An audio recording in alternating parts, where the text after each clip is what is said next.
Alhamdulillah nahmaduhu wa nasta'inuhu wa nastaghfiruh wa na'udzu billahi min shururi anfusina wa min sayyiati a'malina may yahdihillahu fala mudilla lahu wa may yudlil fala hadiya lahu asyhadu an la ilaha illallah wahdahu la syarika lahu wa asyhadu anna Muhammadan 'abduhu wa rasuluh ya ayyuhalladzina amanu taqullaha haqqa tuqatih wa la tamutunna illa wa antum muslimun ya ayyuhan nasu taqu rabbakum alladzi khalaqakum min nafsin wahidah wa khalaqa minha zawjaha wa batha minhuma rijalan katsiran wa nisaa wattaqullaha alladzi tasaaluna bihi wal arham inna Allaha kana 'alaykum raqiba ya ayyuhalladzina amanu taqullaha wa qulu qawlan sadida yuslih lakum a'malakum wa yaghfir lakum dhunubakum wa may yuti'illaha wa rasulahu faqad faza fawzan 'azima amma ba'd fa inna asdaqal hadithi kitabullah wa khairal hadi hadi Muhammadin sallallahu alaihi wasallam wa syarrul umuri muhdatsatuha wa kullu muhdatsatin bid'ah wa kullu bid'atin dhalalah wa kullu dhalalatin finnar. Ayyuhal ikhwah rahimani Allah wa iyyakum, pada kesempatan kita kali ini kita hendak membahas tentang ruh as-shaum wal ma'ani dan makna-makna yang terkandung di dalam as-shaum, yang dimana kita mungkin tidak istiqsa, tidak seluruhnya membahas tentang al-ahkam al-zahirah. Kita tidak membahas tentang ahkam-ahkam zahir, namun nanti mungkin apabila ada di dalam sesi tanya jawab menanyakan diperkenankan, karena mungkin kita sudah banyak membahas tentang ahkam hukum-hukum yang terkait dengan zahir, mulai dari al-mu'tilat, misalnya hal-hal yang membatalkan shaum dan seterusnya. Tapi kali ini kita ingin membangkitkan ruh wal ma'ani, ruh dan makna yang terkandung di dalam as-shaum, karena syariat ini memiliki tujuan-tujuan, maqasid, dan tujuan-tujuan itu diantaranya adalah tujuan dalam rangka meningkatkan ruh al-ubudiyah. Oleh karenanya Allah Jalla wa Ala firmankan terkait dengan ibadah shaum ini, la'allakum tattaqun. Bahkan semua ibadah bermuara pada la'allakum tattaqun. Ya ayyuhan nasu u'budu rabbakum alladzi khalaqakum wal ladzina min qablikum la'allakum tattaqun. Wahai manusia, beribadahlah kalian kepada Rabb kalian yang menciptakan kalian dan orang-orang sebelum kalian, la'allakum tattaqun. Semua ibadah memiliki muara, memiliki tujuan at-taqwa. Sebagaimana juga shaum juga memiliki muara dan tujuan at-taqwa, menuju kepada ketakwaan. Ya ayyuhalladzina amanu kutiba 'alaikumus shiyam kama kutiba 'alal ladzina min qablikum la'allakum tattaqun. Agar bertakwa, meningkatkan ruh ubudiyah, penghambaan kepada Allah Jalla wa Ala, beribadah kepada Allah Rabbul Alamin semakin meningkat ketakwaannya, meningkat kualitas ibadahnya dan seterusnya. Oleh karena itu kita sama-sama ketahui, meskipun di masa yang sulit seperti ini, jadi beribadah di masa seperti sekarang ini adalah sangat sulit. Kita tidak pungkiri. Kenapa sulit? Karena sedikit sekali orang yang mau beribadah kepada Allah Rabbul Alamin.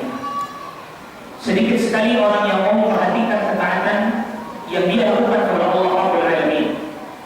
Bahkan banyak menjadi kemaksiatan di kanan kiri kita, banyak kemaksiatan, sehingga sulit sekali kita untuk beribadah kepada Allah Rabbul Alamin.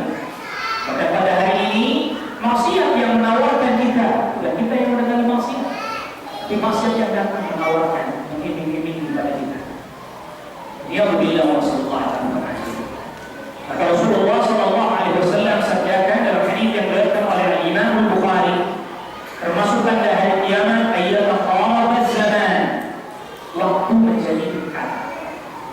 Di antara para ulama ada yang mengartikan waktu menjadi dekat adalah bihabul barakah fil awqat, hilangnya keberkahan waktu, sehingga waktu terasa cepat betul. Baru saja kita meninggalkan bulan Ramadan, tapi sesaat lagi ke depan kita sudah memasuki bulan Ramadan. Tapi tahukah kita waktu-waktu yang berlalu, rentang waktu antara satu Ramadan yang lain begitu cepat, habis berapa?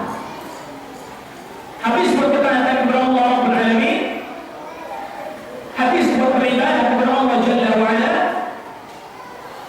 Tidak, kebanyakan dihabiskan untuk kemaksiatan kepada yang Allah Sallallahu Alaihi Wasallam. Bahkan setidaknya untuk hal-hal yang tidak bermanfaat. Habis waktunya habis untuk kesibukan ini, untuk kesibukan itu.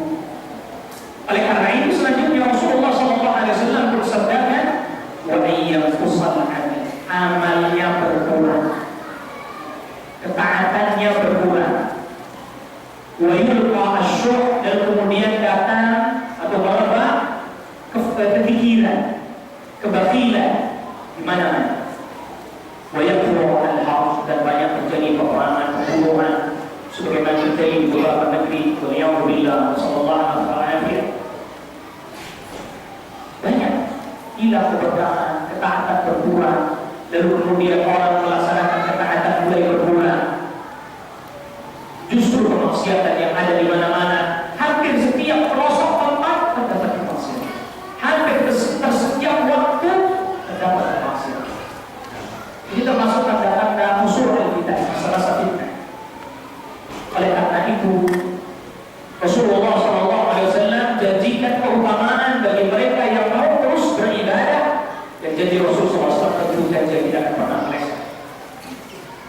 Rasulullah SAW sabdakan, al-ibadatu fil harj, beribadah di masa-masa sulit, di masa-masa fitnah, itu masuk peperangan, perselisihan dan seterusnya. Di masa kita sekarang, walaupun alhamdulillah kita masih diberikan keamanan negeri kita, tidak ada peperangan, tapi masa-masa fitnah, al-ibadatu fil harj kahijratin ilayya, beribadah di masa-masa fitnah, di masa-masa peperangan, kesulitan, memiliki keutamaan seperti hijrah menuju kepadaku, seperti para sahabat dahulu hijrah bersama menuju kepada Nabi SAW ke Madinah. Ini keutamaannya begitu besar. Beribadah di masa-masa sulit itu memiliki keutamaan seperti hijrah menuju kepada Nabi SAW. Ini akan begitu besar. Dikatakan berat umat ini, begitu berat. Walaupun, tapi kedatipun berat termasuk memiliki banyak keutamaan. Walaupun badannya kecil-kecil, begini, kecil-kecil, untat. Ya kalau kita lihat umat terdahulu kecil-kecil gitu.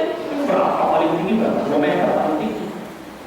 Umat terdahulu seperti Adam alaihissalam, 10 diraan, 60 hasta, 30 meter. Ibrahim alaihissalam, 40 diraan, 40 hasta, 20 meter. Usianya cukup panjang. Adam alaihissalam 1000 tahun. Kita udah kecil, badannya udah pendek. Sampai sinti wasahari. Umurnya umatku antara 60 sampai 70. Badannya kecil, usianya pendek. Tetapi tidak perlu berputus asa. Rasulullah SAW sabdakan, nahdul akhirun al-awwalun. Kita yang terakhir memang umat, tapi yang awal masuk surga. Maka Rasulullah SAW berkata kepada para sahabat, arju an takunu thulutha ahli jannah. Aku berharap kalian menjadi sepertiga penduduk surga. Naik lagi, jadi selesai naik lagi. Arju an takunu nisfa ahli jannah. Aku berharap kalian separuh penduduk surga. Separuh surga itu isinya umat Nabi SAW. Subhanallah, nikmat yang begitu besar.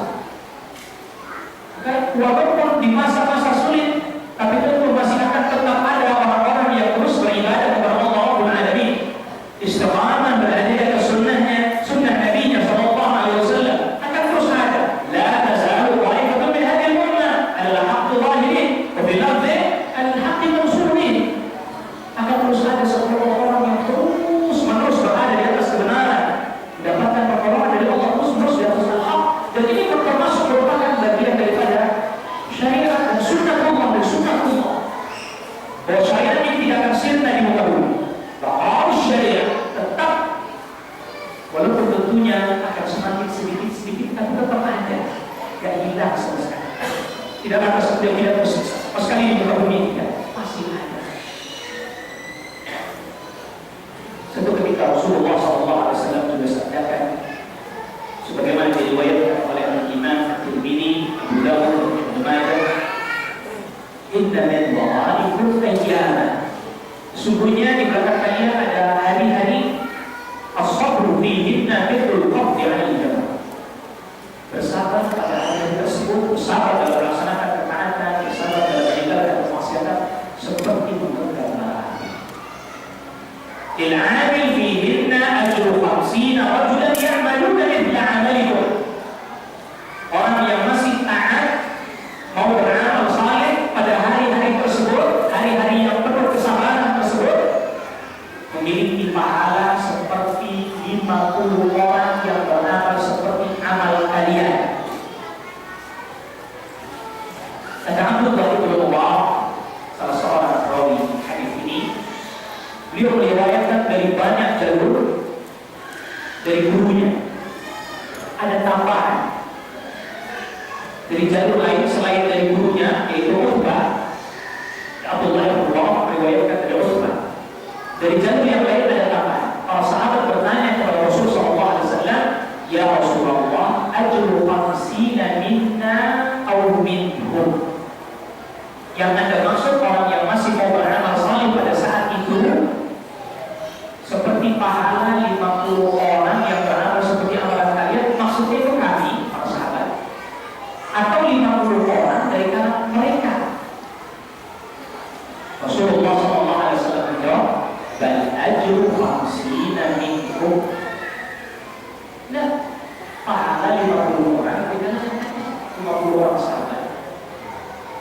Ada orang di masa sekarang dia melaksanakan ibadah saum misalnya, itu mendapatkan pahala 50 orang sahabat yang saum sama dia. Gimana dengan hadis tentang keutamaan para sahabat yang tidak bisa dikejar keutamaannya walaupun dengan infak emas sebesar gunung Uhud? Jawabannya adalah lihat hadis la tasubbu ashabi, jangan kalian mencaci maki para sahabatku.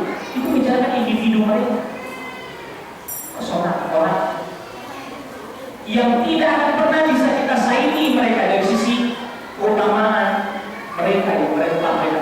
Ini orang kalau sudah utama, amal kecil jadi besar.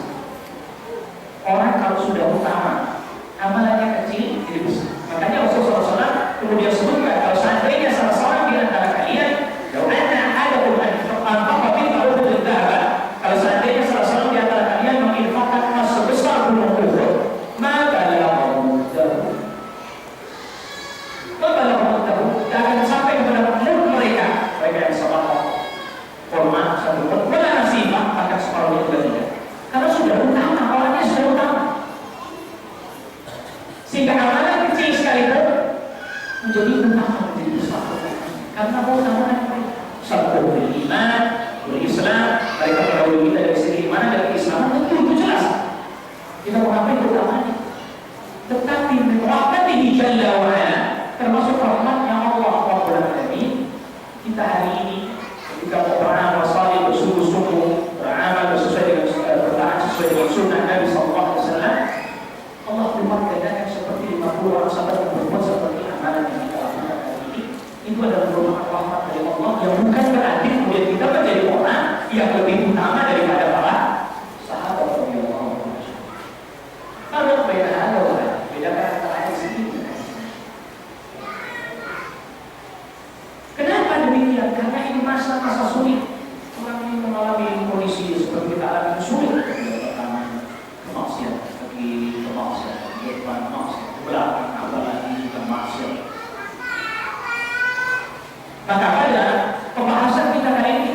habis mengetahui tentang al-ahkam al-amaliyah al-syar'iyyah, hukum syar'i dari sisi perbuatan zahir yang mungkin sebagian kita telah mengetahui. Namun insyaallah taala biidznillah kita akan coba kaitkan antara al-ahkam al-zahirah dengan al-ahkam al-batin, hukum dan batin. Kita ini terkadang begini. Manusia terkadang hanya memperhatikan zahirnya, melupakan batinnya. Zahirnya dia perbaiki, lupakan batin. Zahiriyah. Jadi mazhabnya kayak mazhab Ibnu Hazm, walaupun tentu makna zahiriyahnya beda dengan makna yang dimaksud Imam Ibnu Hazm. Hanya memperhatikan zahirnya saja, belakang, ucapan. Tapi juga di sisi lain ada batinnya. Batin, tapi tidak memperhatikan zahir. Kenapa sholatnya? Yang penting kan batin. Yang penting saya sudah ingat. Akhirnya sholat dia zikir. Jadi kalau sholat untuk mengingat, sudah ingat tak usah sholat. Lalu bagaimana ahlus sunnah, salafun salih, para sahabat, tabi'in, tabi'ut tabi'in dan para ulama kita, mereka semuanya memperhatikan zahir dan batin. Semuanya diperhatikan. Jadi bukan cuma zahir yang diperhatikan, batinnya pun diperhatikan. Setelah yang mempelajari syariat berdasarkan an-nusus wal adillah, berdasarkan nas dan dalil tentang memperbaiki amalan-amalan batin, dia pelajari apa maknanya, apa kandungannya, apa maksudnya, apa asrar rahasianya, apa hikmahnya, al-hikam yang terkandung di dalamnya. Sehingga ada yang menarik. Imam Nawawi rahimahullah taala di dalam kitab Riyadhus Shalihin, sebelum menyebutkan bab takwa, beliau menyebutkan bab apa? Ada yang ingat? Kitab masyhur Riyadhus Shalihin terkenal. Tak ada di sini yang tak pernah dengar kitab itu. Dengar doang pernah. Ngaji pun pernah, bahkan ada yang berulang-balik. Ulang-balik, kitabnya berulang-balik saja. Jadi sebelum bab takwa, Imam Nawawi dalam Riyadhus Shalihin menyebutkan bab al-muraqabah. Muraqabah. Nah, apa sih muraqabah itu nanti? Muraqabah. Muraqabah itu dari kata-kata raqabah Ibrahim.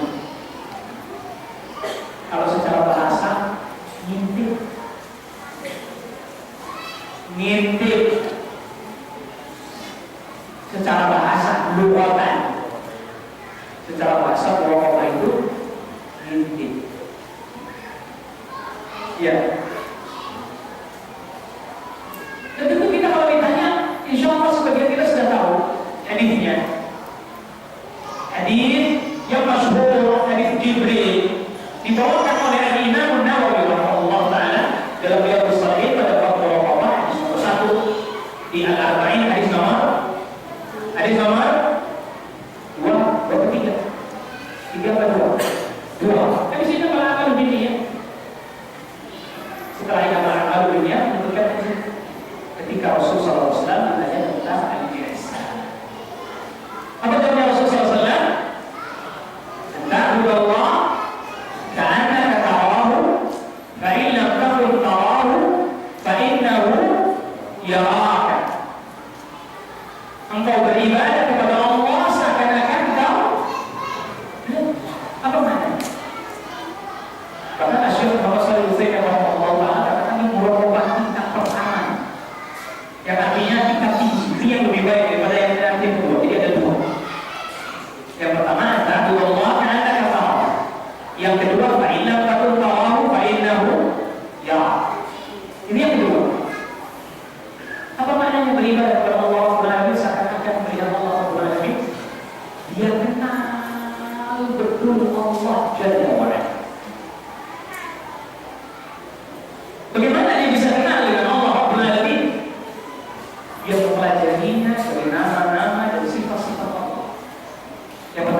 pintunya. Lalu kemudian selanjutnya yang kedua, dari syariat-syariat Allah. Kenapa Allah perintahkan ini? Apa hikmahnya? Apa rahasianya? Dia tahu, dipelajari, dia kaji. Begitu juga larangan-larangan Allah Rabbul Alamin, dia pelajari, dia kaji. Dia tahu kenapa mesti dilarang ini, kenapa kita diperintah seperti ini, mengapa kita dilarang seperti ini, sehingga ia pun mengerti betul apa saja perbuatan yang membuat Allah Rabbul Alamin cinta kepadanya, apa yang membuat Allah Jalla wa Ala ridha kepadanya. Lalu dia percaya. Dia pun mengerti betul apa yang membuat Allah Rabbul Alamin murka, sehingga kemudian dia pun meninggalkan. Maka dia pun berhenti tatkala Allah perintahkan, dia berhenti. Dia pun berjalan tatkala Allah perintahkan, dia berjalan. Ia pun bergerak tatkala Allah perintahkan, bergerak. Bahkan ia pun berdiri ketika Allah perintahkan, dia pun berdiri. Dia tahu betul, paham betul. Perumpamaannya seperti orang yang diperintahkan minum obat, tapi dia tahu hikmahnya apa, tujuannya apa, faedahnya apa, manfaatnya apa. Bahkan bisa jadi dia baca juga komposisinya apa, dia tanya sama ahlinya ini apa komposisi ini, faedahnya untuk apa. Dia paham betul, mengerti betul, walaupun pahit dia apa yang dia lakukan. Dia minum dengan penuh sukarela dan cinta. Nah, ini yang pertama. Dia paham betul. Makanya butuh ilmu terus meningkat ilmu. Dia perbaiki tauhidnya, dia perbaiki hatinya. Karena asli al-ibadah adalah at-tadallul, rendah diri kepada Allah Rabbul Alamin. Diserahkan dirinya kepada Allah Rabbul Alamin. Dia tundukkan dirinya di hadapan Allah Rabbul Alamin. Maka termasuk latihan untuk beribadah dimulai dengan berdoa. Doa, wal ibadah. Doa adalah ibadah. Rawahu at-Tirmidzi. Hadis riwayat kepada Imam Tirmidzi. Hasan. Dimulai dengan berdoa. Bagaimana keadaan kita tatkala berdoa? Hadirkah hati kita atau tidak? Atau cuma biasa saja? Rabbana atina fid dunya hasanah wa fil akhirati hasanah wa qina adzabannar. Ya Allah, ya Allah. Begitulah berdoa. Ini doa kepada siapa ya? Apalagi yang benar keras-keras, lantang-lantang suaranya. Kalau tidak tahu cara berdoa, belajar sama anak. Belajar sama anak. Kok belajar sama anak? Dia kalau minta sesuatu sama bapak ibunya dia. Apa itu? Dia menangis, dia merengek, dia tempelkan tubuhnya ke tubuh ayah ibunya.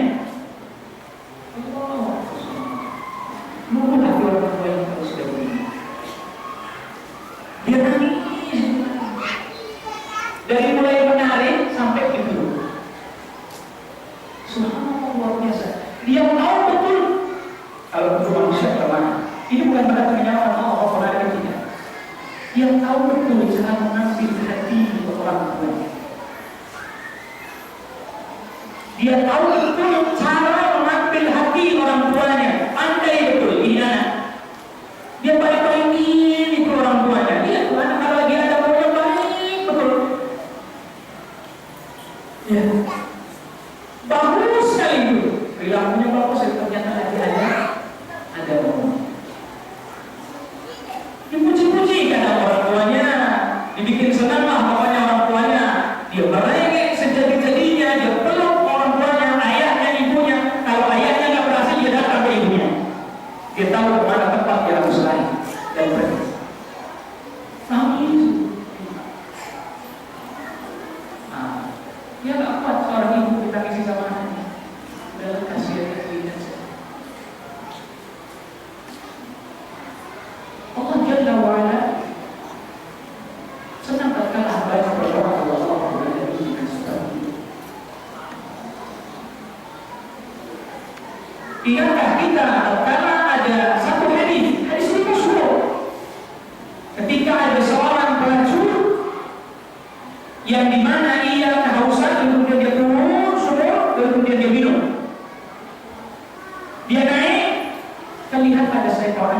kehausan. Susah payah dia habis turun naik lagi. Ada seorang yang kehausan. Lalu kemudian dia turun. Padahal sudah susah payah naik, turun lagi. Jadi sumur zaman itu nggak kayak sumur kita tinggal begitu. Dia sumur kayak ke bawah. Semakin musim makin kering, semakin dalam itu sumur digali. Seperti di daerah-daerah itu, sumur biasa semakin dalam harus ke bawah. Habis itu dia nggak ada alat untuk mengambil air. Apa yang dilakukannya? Dia lepas satu, diambil air. Orang itu pun mau naik satu tangan, satu lagi pegang sepatu. Apa yang harus dilakukan? Asal naik tapi tidak bisa naik, teman dengan pindah pun tidak bisa naik. Allah. Mulutnya yang telah banyak berbuat maksiat kepada Allah Jalla wa'ala letakkan di tempat tangannya. Sepatunya dia pun naik susah payah dengan kedua tangan. Lihat. Lalu kemudian dia berikan air tersebut kepada hati yang haus tersebut. Bila ya Allah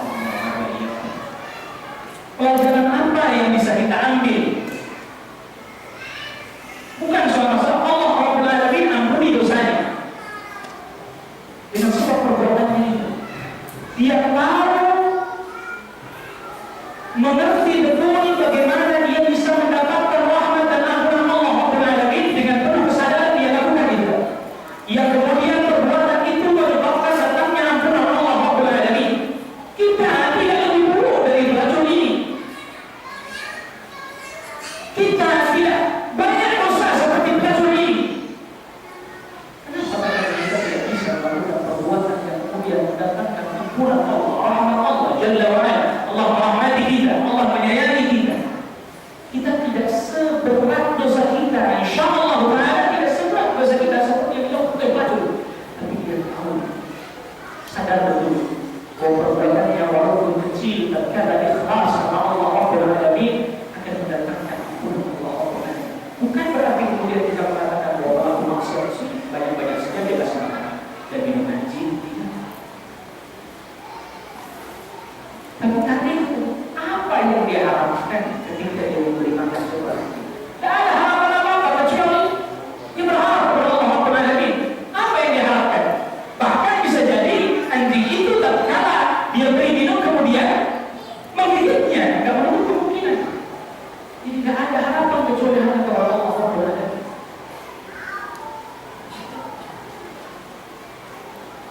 Lalu kemudian juga kita sudah membaca satu hadis di mana tatkala ada seseorang yang telah banyak berbuat kemaksiatan, lalu kemudian dia kumpulkan anak-anaknya, dikumpulkan.